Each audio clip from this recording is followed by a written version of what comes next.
verdadeiramente, claro, nós estamos ainda no início da crise, não é? Alguns até dizem que estamos ainda mesmo no início do início e que, quer do ponto de vista sanitário, quer depois, claro, do ponto de vista económico, mas aquilo que já se pode seguramente dizer dessa perspectiva, digamos, da perspectiva do direito do trabalho e das leis do trabalho, é que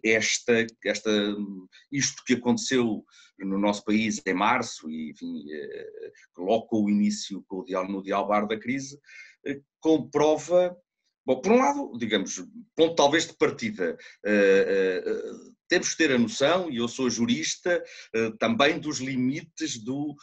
direito, não é? E nós, muitas vezes, nestes últimos anos, temos assistido a um discurso, diria, de inspiração neoliberal, a acusar o direito do trabalho de criar desemprego com as suas normas rígidas e que impediriam um funcionamento eficiente do mercado de trabalho. Sabemos que isso não é verdade, mas também o reverso também não é. Também não podemos ter a ilusão de que o direito do trabalho ou as leis do trabalho vão conseguir, assim como não criam desemprego, também não vão evitar o desemprego resultante, enfim, da contração brutal da economia que estamos a viver. E, portanto, claro que devem regular, digamos, até o desemprego dos trabalhadores e garantir que essa transição se faz dentro de parâmetros admissíveis, razoáveis, dentro da lei, mas, enfim, não podemos pensar que a lei pode, por um passo de mágica, proibir o aumento do desemprego, enfim, porque isso seria irrealista. Agora, o que penso que ficou claro também é a necessidade, enfim, que já vem de trás e que já foi até ensaiado na anterior legislatura, mas, enfim, de forma muito frouxa, de combater a precariedade. Enfim, o que se revelou agora foi que, com esta situação de crise, enfim, todos aqueles que tinham contratos precários, sobretudo estou a pensar nos contratados a prazo, nas pessoas com contratos de trabalho temporário, através de empresas de trabalho temporário, ou então trabalhadores com contrato já de duração indeterminada, mas ainda em período experimental, segundo se vai lendo, enfim, pelos dados que vão sendo fornecidos, esses foram os primeiros a perder o emprego, e isso, mais uma vez, coloca em cima da mesa a necessidade absoluta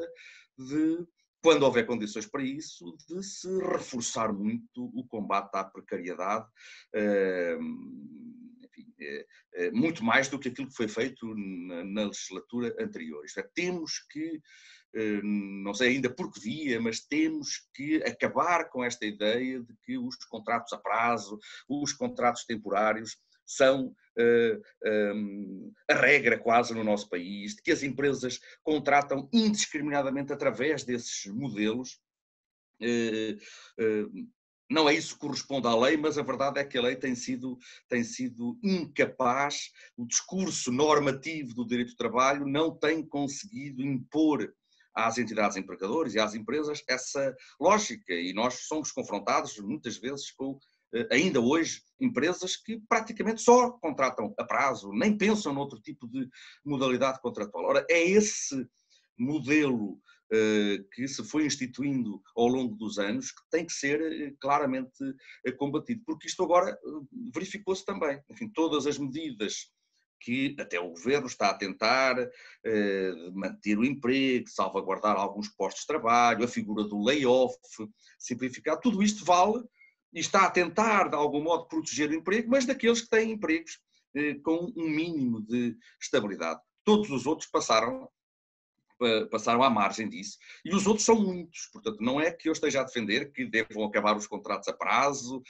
agora têm que ser reconduzidos àquilo que sempre se ensinou no direito do trabalho, são modalidades atípicas, desviantes, mais ou menos excepcionais, o número de trabalhadores contratados a prazo ou por empresas de trabalho temporário deve ser, não pode ser este que nós temos no nosso país,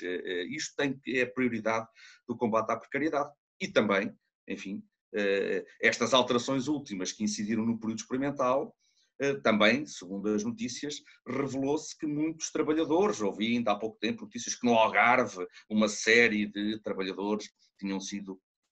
enviados para casa, porque justamente, embora tivessem contratos sem prazo, estavam ainda no período experimental. Portanto, esse também é um instituto que tem que ser revisto,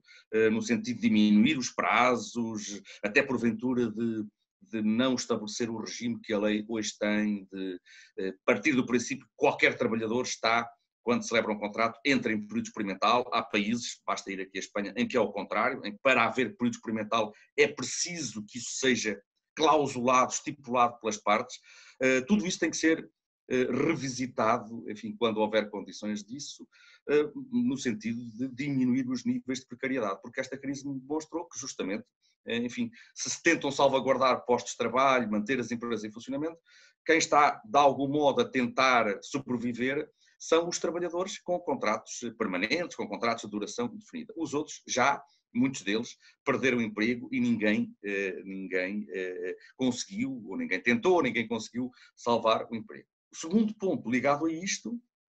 a questão da efetividade, enfim, no fundo é disso que estamos a falar, da efetividade do direito do trabalho, e também esta crise já demonstrou, até o governo reconheceu que há uma dimensão importante para a efetividade do direito do trabalho, que é o funcionamento da Autoridade para as Condições de Trabalho, da Inspeção de Trabalho, que está extremamente carenciada. E o governo, criando algumas medidas de combate ao desemprego ilícito, imediatamente reconheceu que era preciso reforçar os meios e o pessoal da Autoridade para as Condições de Trabalho. Essa é outra linha que penso que é importante não perder e até acentuar, isto é, não há direito do trabalho efetivo, enfim, que saia da lei e passe para a vida das empresas, sem mecanismos que garantam a sua efetividade. Isso passa por estruturas sindicais, por uma série de fatores, mas também muito pela atividade da ACT. E a ACT precisa de meios e precisa de gente, e a ideia que temos é que ao longo dos anos tem vindo a ser descapitalizada, pois inverter isto, reforçar a ACT em termos de pessoal, de meios para, de facto, controlar e zelar pela aplicação das leis de trabalho é outra prioridade absoluta, diria eu. Desta figura do teletrabalho, já há muitos anos que está prevista na nossa lei e que há muitos estudos sobre o fenómeno e até estudos, enfim, os estudos iniciais já remontam aos anos 70, 80 do século passado e houve aí cenários, enfim, os entusiastas do teletrabalho justamente viam no teletrabalho, ouviram no teletrabalho, sempre com o exagero habitual, enfim, nestas circunstâncias, algo que iria mudar drasticamente a forma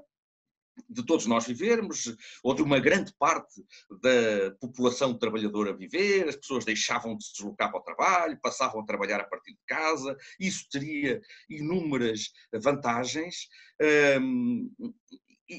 digamos, a partir desses anos 70, 80, o fenómeno foi-se difundindo, mas realmente agora, com esta situação que se criou, se calhar mudamos mesmo de paradigma, isto é, quando acabar, digamos, a crise,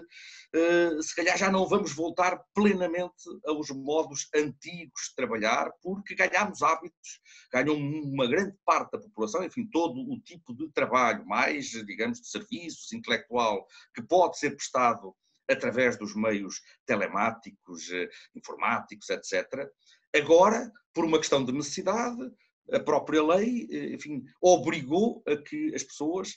fossem trabalhar à distância. E isto pode ter vindo um pouquinho para chegar no sentido de que mostrou que, afinal, muitos trabalhadores podem trabalhar a partir de sua casa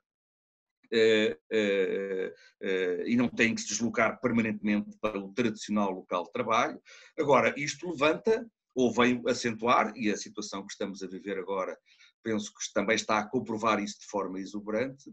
as vantagens, mas também os inconvenientes e os problemas e os desafios importantes que o teletrabalho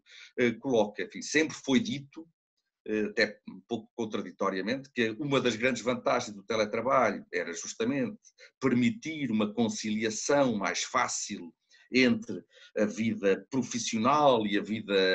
pessoal e familiar do trabalhador, evitando deslocações, evitando transtornos, mas também sempre se disse que um dos riscos do teletrabalho, além de contribuir para o isolamento do trabalhador, consistia em que, não tanto em facilitar a conciliação, mas em misturar esses vários planos da vida dos trabalhadores e colocar em xeque normas sobre limites do tempo de trabalho, levantar problemas muito sensíveis em matéria de controlo da atividade do trabalhador, porque é evidente que essa possibilidade de controlo faz parte da essência do contrato de trabalho, pois o empregador tem poderes de autoridade, de direção, de vigilância, de fiscalização sobre o trabalhador, mas são poderes que não são ilimitados. A própria lei, o Código do Trabalho, prevê que, mesmo quando o trabalho é prestado na empresa, que o empregador não pode utilizar certo tipo de meios de vigilância à distância para controlar o desempenho profissional do trabalhador. Isto agora vai tornar-se mais sensível, mais complexo, com a generalização do teletrabalho, porque justamente esses meios agora não só podem controlar a atividade do trabalhador, como invadem o domicílio e entram um pouco na reserva, naquilo que é mais íntimo de todos nós, que é a nossa casa, o nosso lar, e portanto separar isso, enfim, responder a essas novas formas de trabalhar, em que o trabalhador, eu repito, não acredito, claro, que as pessoas agora comecem todas a trabalhar ou que se mantenham, pelo contrário, há cada vez mais a sensação de que o ir para a empresa, o conviver fisicamente com as outras pessoas é fundamental, não é? E isso não desaparece. Agora, admito que começa a haver mais recurso a formas mistas, não é? Em que a pessoa alguns dias vai trabalhar para a empresa, outras fica em casa e, portanto, o teletrabalho pode realmente ter vindo agora sim para ter chegado para ficar, não é? Em termos de... Isso vai colocar problemas ao movimento sindical e às regras laborais, sobretudo para isso, para garantir a privacidade, para limitar os excessos de controlo por parte do empregador, porque agora estamos a falar num controlo que entra na casa, na intimidade do trabalhador, e garantir respeito pela separação entre a vida pessoal e a vida profissional, garantir o respeito pelos limites do tempo de trabalho. Isso é mais difícil de fazer quando a pessoa está a trabalhar a partir de casa através destes instrumentos. Isso pode ser um grande desafio, enfim, já era antes, repito, não surgiu agora, mas acho que em termos estatísticos, numéricos, esta mudança de hábitos por parte de muitos trabalhadores, que não é uma coisa de uma semana, não é? Já estamos a acumular semanas e semanas, e se calhar ainda vai passar muito tempo até que muita gente volte a trabalhar nos seus locais tradicionais. Isso pode ser uma mudança de paradigma também no que toca à prestação de trabalho em alguns setores e lançar ou reavivar velhos desafios em matéria de tutela da privacidade e de limitação do controlo patronal e de respeito pelos tempos de descanso dos trabalhadores. Aliás, já houve ainda há poucos dias um parecer da Comissão Nacional de Proteção de Dados justamente a tentar esclarecer até onde é que podiam ir os controlos das entidades empregadoras, porque agora há programas informáticos que permitem, enfim, uma devassa muito grande, e quando se tem esses programas e a pessoa está a trabalhar na própria casa, digamos, os riscos de devassa da privacidade e da intimidade do trabalhador são acrescidos. Esse é um desafio também que o direito do trabalho pós-crise e pós-Covid vai ter que